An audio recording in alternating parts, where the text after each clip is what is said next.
অনেকে আপার কাছ থেকে মোবাইলে কল পেয়ে বলছে, আপা ঘাবড়াবেন না, আপনি ঘাবড়ালে আমরা নরম হয়ে যাই।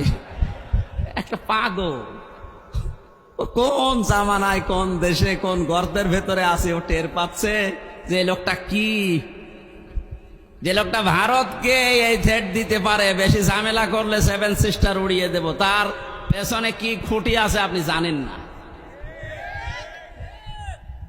ও যদি এই মুহূর্তে চাপ দিয়ে বলে যে ভারত যারে নিয়েছেন বধূ হিসাবে ফেরত দেওয়া লাগবে কালকের ভেতরে, কারণ এ কথা তো ওর কথা না, এ কথা ওকে বলাচ্ছে, ভারত বাধ্য হবে 24 ঘন্টার ভেতর ফেরত দিতে। 24 ঘন্টা লাগবে না, 24 মিনিটে ফেরত পাঠাবে। এইরকম একটা লোক, আর আপনি আন্দাজে এখান থেকে ফতোয়া দেন, বাবা ঘাবড়াবেন না, কিসের ঘাবড়াবেন না, আপনি 2টা পিটনি খেলে সব ভুলে যান, আর তার সিকিউরিটিতে গেছেন। এজন্য বাস্তবতা আপনি কিছুই টের পাচ্ছেন না ভাই, অনেক দূরের বিষয়। আমি সামনে আসা আয়াতের ভেতরে যদি আসে আমি সামনে কথা বোঝাবো ইনশাল্লাহ। যেটা বোঝাতে চাচ্ছিলাম সহজ সরল ভাষায়, আজ বিশৃঙ্খলা তৈরি করার জন্য যারা বিভিন্ন বাহিনীকে কাজে লাগাচ্ছেন, আমার তো যতটুকু বাস্তবতা, রিমান্ডে আরে 3 বছর ছেলে থেকে দেখেছি, ওদের চরিত্র এত খারাপ, ওই মানুষগুলো শেষে দেখবেন পতিতাদেরকেও রাস্তায় নামিয়ে দেবে।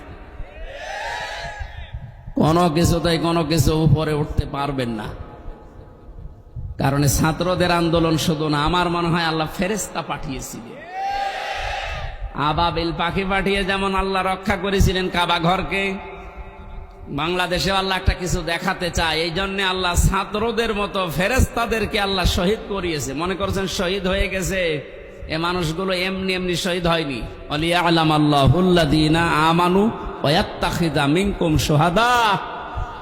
আল্লাহ বলেন, আমি আল্লাহ কিছু মানুষকে শাহাদতের মরণ দিয়ে ধন্য করি, সবাইকে দেই না। যার জীবন যৌবন, যার কর্ম অ্যাক্টিভিটিস এগুলো আমার ভালো লাগে, তাকে আমি সাধারণভাবে মরণ দেই না, মরণ দেই শাহাদতে। তাছাড়া শহীদ আবু সাইদ, আপনার কি মনে হয় একটা লোকের জীবনের ন্যূনতম মায়া নেই?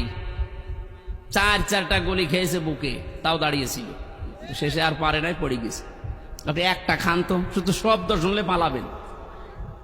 এরপরও কিছু মানুষ এখন কথা তুলছে না, সবাই পালায়, আরো নিচে বুক পেতে দেয়, আত্মহত্যা করেছে, শহীদ হয়নি। আহলে হাদিসের নাম নিয়ে যেই লোকটা এই কথা বলেছে, আহলে হাদিসের লোক না, একটা প্রতারক।